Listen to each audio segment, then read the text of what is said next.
This is going to be a video on how I make a drum from start to finish.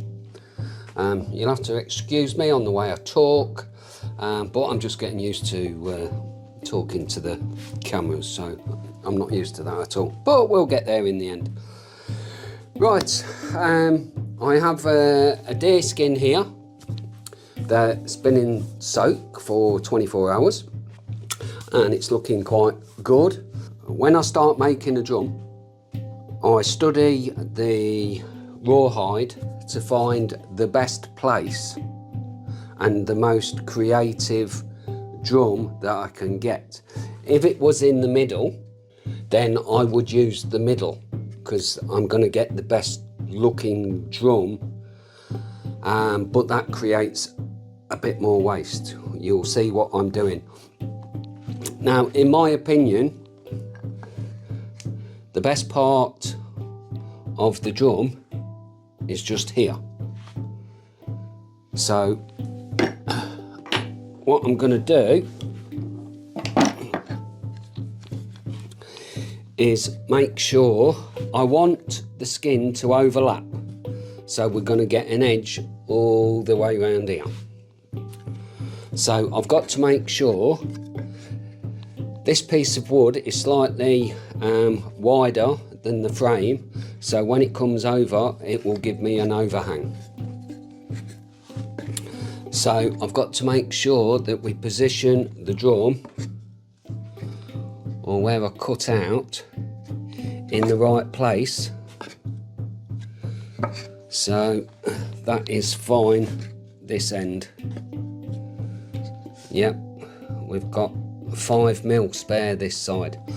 So what I'm just going to do is mark a line where I'm going to cut the actual rawhide out.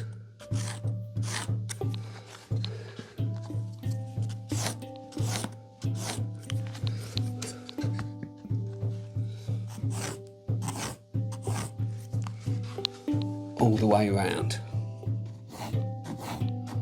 So obviously when you're doing this you don't want to move the frame. And I have a light mark now where I want to cut out. So I'm going to get a pair of scissors. You have to be careful because occasionally the line disappears. So I'm just going to mark that one again so I can see where I'm cutting.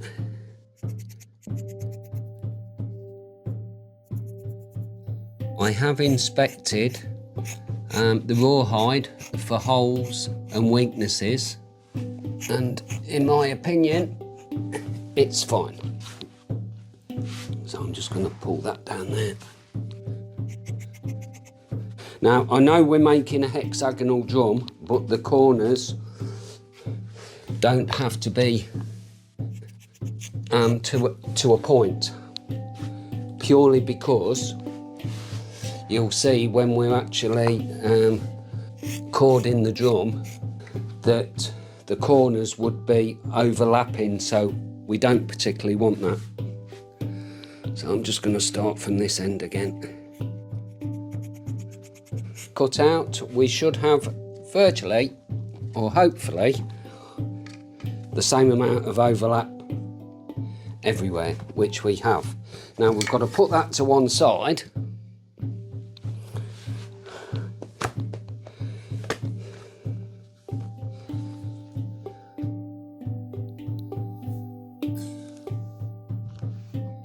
And we always try, which is not all the time that we can make it, but we make the binding for the drum out of the same rawhide. So now what I'm going to do is just trim the rawhide into a certain shape. Doesn't matter what shape it is, but we always try and minimise the waste, because in my opinion we're honouring the animal and using every part of the animal that we can waste. The pieces that we cut off will be used in other artworks that we do. So I'm going to use a 16 width cord. So I will have 32 holes, but 16 cords going across. You can do more, but for a drum this size, 16 is ample. On the larger drums, I'll do 24. So now we're just going to go round and round in circles. So we want to be about 10 mil away. This is what gives the drum the resonance that we want, and it always amazes me the stretch and the strength of each animal. So another thing that I like doing as well is using one piece of cord for every drum. So instead of having lots of little bits and using bits that are left over, I would prefer to use one piece. Now in the corners like this,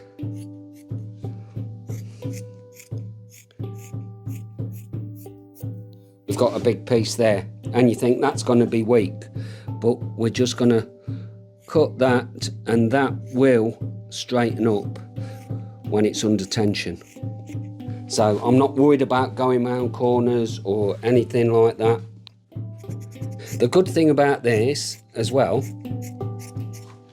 is skins are thicker in some places and thin in the others. So when you're cutting, you see this feels quite thin. So what I'll do, I'll cut a thicker string cord on this side, because that will give it the strength. So as you can see here, I'm just doing it a bit thicker because that is quite thin. So, but we need the cord as strong as possible. Normally I'll walk round the table and cut it out because it makes it quicker and you don't have to keep folding it like this. But being as I'm doing the video in, it makes it a bit more difficult, but we're getting there. Obviously, the more times you go round, you know where the thin bits of the skin are and where the thick bits are, so you can automatically adjust how thick you're cutting it. Now with the 18-inch drum,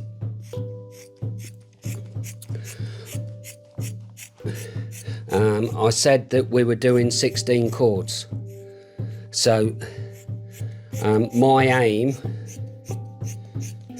is to get at least 21 widths done out of this. Then I will have enough to do the binding on the back. Obviously this skin was quite small, but there's plenty of skin left over. If I'd done a bigger drum out of it, then the more skin you use for the actual drum, the less skin you've got for your binding. So you have to choose what to do. So obviously all animals aren't the same size, so we get bigger skins that I can make bigger drums out of. So we're just going into a thin bit.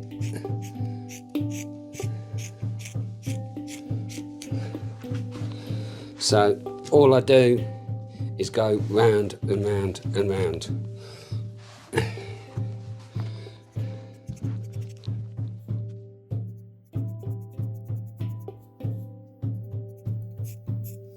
Obviously this was an animal, so it could have scars in its skin, or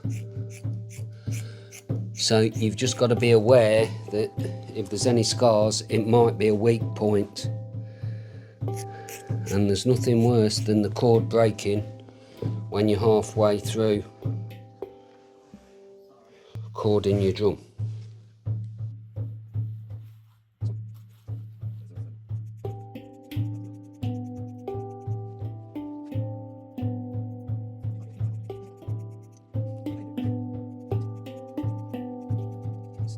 So we're getting towards the end of cutting out now, and there's going to be some left over.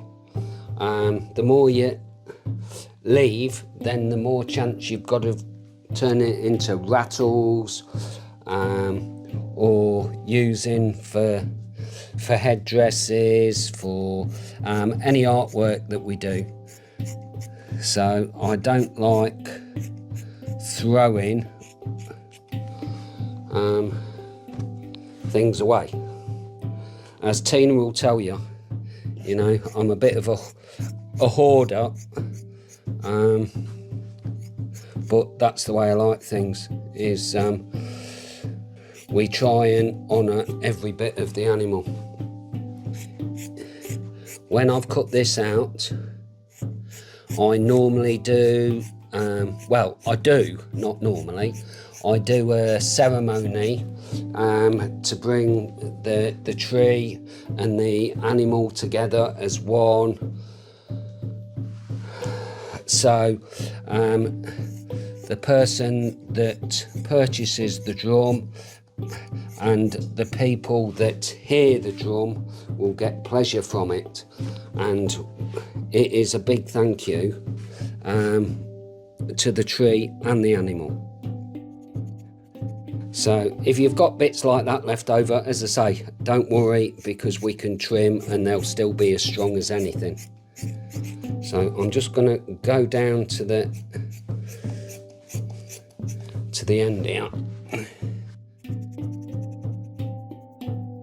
Right, I'm going to get the frame. Let's just pull this through. Now, another thing that I always say to people when I'm birthing drums with them and doing drum birthings is never lose your end. Because if you know where your end is, you're never going to get it in a knot. So what I'm going to do is just quickly count how many I've got.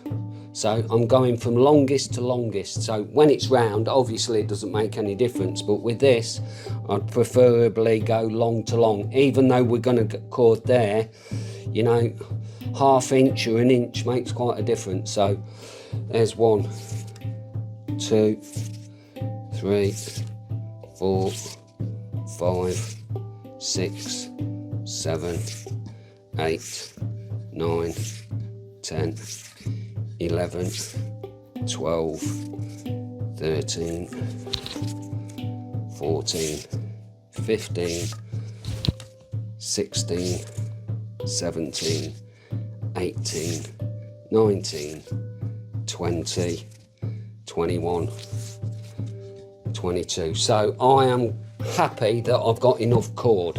So I'm just gonna snip that off.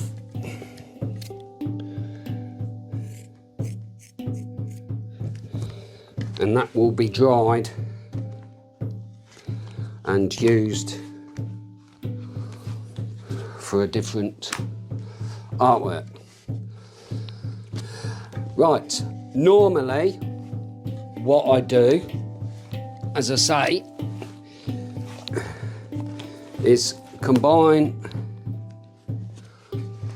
the skin of the animal and the tree. At this point, I normally do a ceremony. I'm not going to show you mine because I don't like.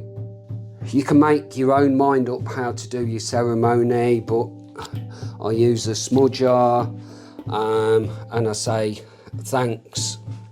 And so it normally lasts about 5 minutes, the ceremony, just to bring everything together, to cleanse, to get rid of negative energies, and to bring the tree and the animal together.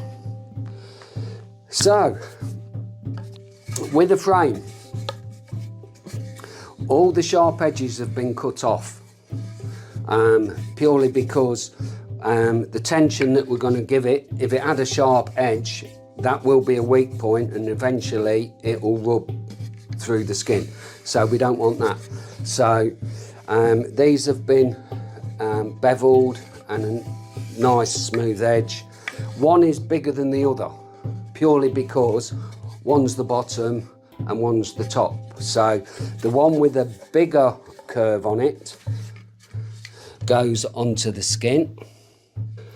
So now we've just got to centralise it to make sure that the overhangs are roughly in the same place. There we go.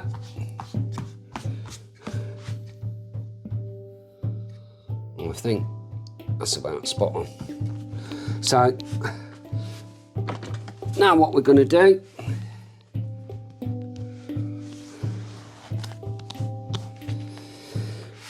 so we've got the overlap, so obviously we don't want the holes too close, because that's going to be a weak point, and under tension they will whip through, or one might whip through. So I prefer them halfway down. So I'm going to do the holes roughly all the way around, two there and two there. So I've got it in my brain that I need to be about that far from the edge. So I have a 7mm hole punch.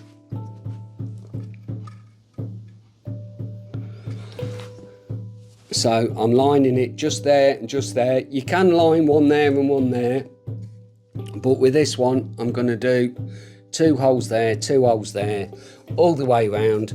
So in the end I'm going to have 32 holes.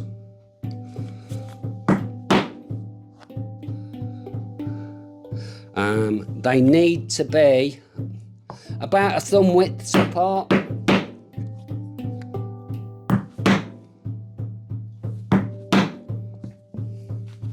There you go. So as you can see, the holes are about roughly in the middle, and I'm just going to carry those the same distance from the corners, the same distance roughly apart from each other. You know, they don't have to be exact, because when you're tensioning the skin, they will move. So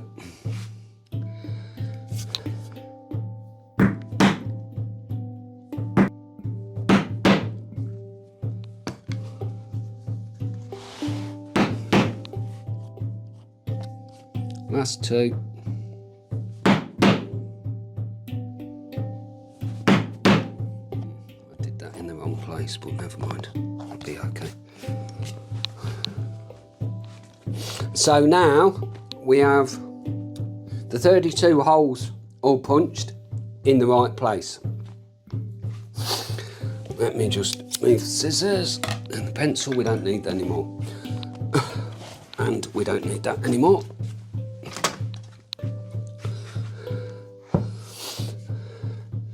So we've done a lot of work to get here. We've made the frame,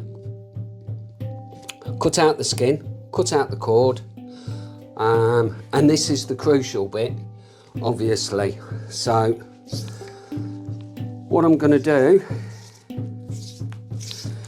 is make sure I know where my ends are.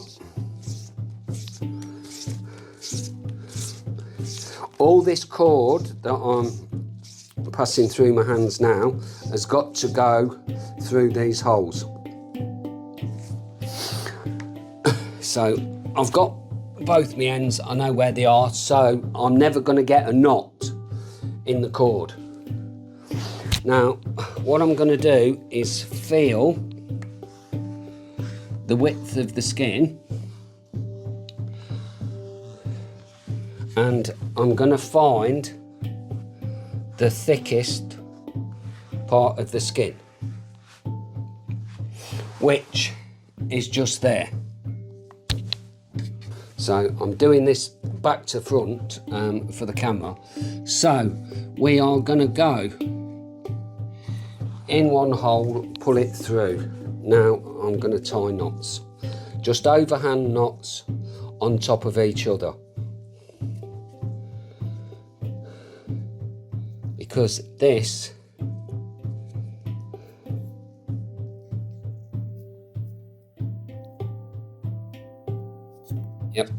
right, I'm just going to snip that tag off. There we go.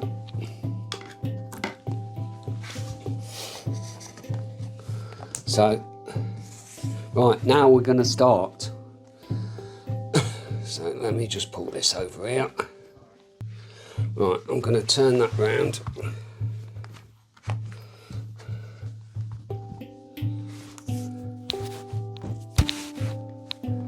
So there is so many different ways of cording your drum, but this is the way I do it. Some people will say it's wrong, some people will say great and everything, but it's just a personal preference in how I cord my drums.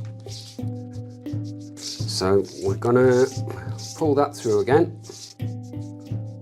So we're starting over here, and then we're gonna work clockwise. So we've put the knot in the hole. Now the easiest way of doing it is counting to 7. 1, 2, 3, 4, 5, 6, 7. So this is going to go in this one. What you have to remember is you always go in the wood before you can come out the wood. So what I mean there is you thread into the wood and then you come out of the wood. So now I'm just gonna keep the tag. I know this is a bit more difficult than normally is, because so we're just pulling everything through. The path of least resistance, because obviously if the holes stay the same size, they're going to be a lot stronger. So we know we've got the two ends sorted, so we haven't got a knot in it. So there might be the odd tangle, but that is just pulling through a treat now. So we're going to pull that up, fold that over. Now don't worry about tension here. Now with every rule and every law, there's always an exception. So this one, we want the cord to come over the top like all the others. So we have got to go out the wood on this hole.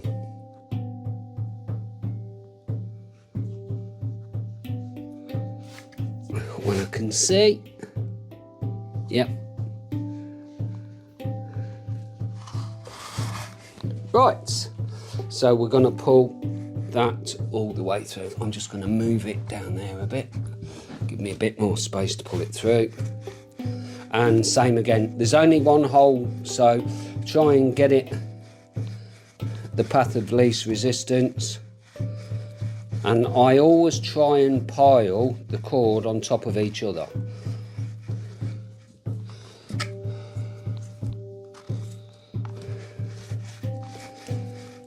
So there we go. So now we are going here. So from this one, we're going to go there, and from that one, we're going to go there. So this half of the drum is towards me, and this half of the drum is away from me.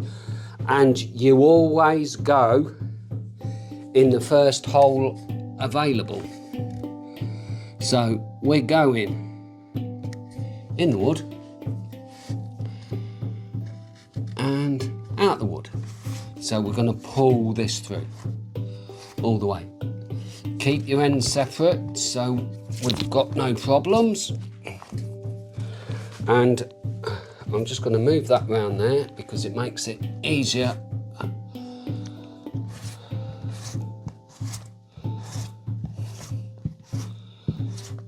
Obviously I'm doing this for the camera, so I'm trying to stay static. Normally I move round the table to make it easier, so tomorrow morning I'm going to have a bad back, but never mind about that. So we're just pulling it all the way through. Don't worry about the tension. Get that skin over the top, and we're just going to pull it fractionally. Place them there, and then we know this one is going away from us, first hole available, and we're in the wood. And then once we've been in the wood, we're going to come out the wood. There we go. Keep your ends separate, and then we're going to pull that through.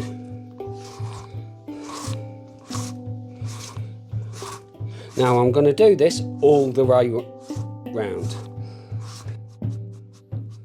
It's the festivals that I'm at, and if you want a drum birthing, yeah, let me know beforehand, yeah, and I'll arrange it when we're at festivals, so it doesn't matter. yeah, I've got plenty enough room at Solstice to do drum birthings now. yeah. There's a question mark there. I want to go again. You'll be fine. You'll enjoy. Sometimes I just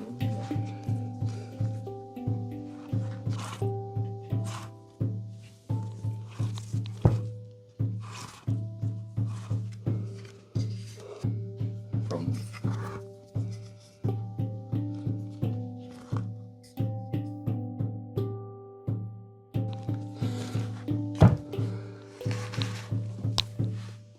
yeah, I'm not going mad. Okay, right. We've got to this stage where we've got 2 holes there and 2 holes there. So we've got to in the wood and out the wood, and then pull that through. And then that is the last binding we do that side. So keep your ends separate so you know where it is, and then just pull it through. Obviously, the more cords you've got across, the less you've got to push through.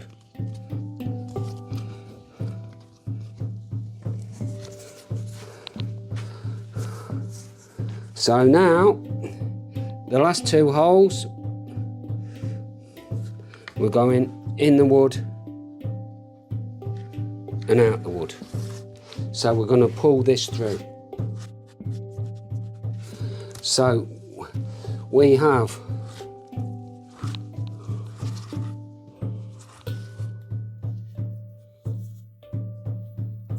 all this, oops, we've got all this to do the centre, but right, what I'm just going to do is space these out so they're in the right space.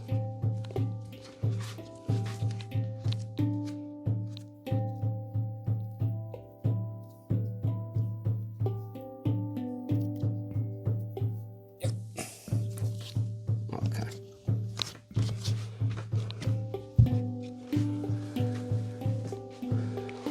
Right, so we're getting there now. We've got plenty of give there. and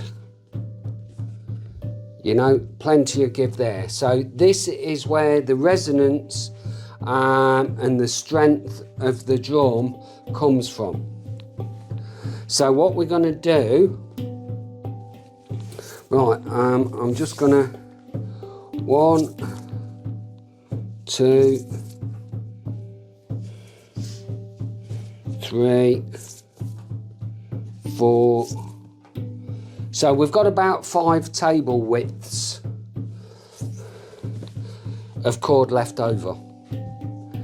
Now obviously when everything dries, everything's going to tighten up. But that is just too loose. It won't tighten up enough and the drum will not make a good sound. So we need the resonance, the vibration. So we're going to find your knot. So the first one, you can see that stretch, we're going to pull it through. And that's why you need a big knot there, because if you haven't got a big knot, it will pull through. So then we're going to pull that tight. And then we're just going to work all the way round. Now you don't have to go too tight because the cord will be stretching all the time. So, you know, I've pulled that quite tight now, but in 5 minutes time, it won't be tight, it will have stretched. So this is what we're doing. We're working round. And you can see how much stretch that we're getting. So, you know, it amazes me how nature can be so strong.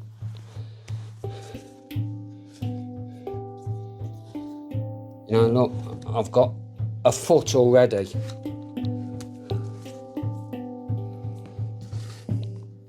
So we're just going to work round. So we're working round. We're getting towards the end now. Right, and this is the last one. So, we were there. So I'm just going to pull that through. That's where it was. And that's, so we've actually pulled a table width, which is what, 30 inches, 36 inches from there. That has tightened up considerably. There's not much bounce there, and the skin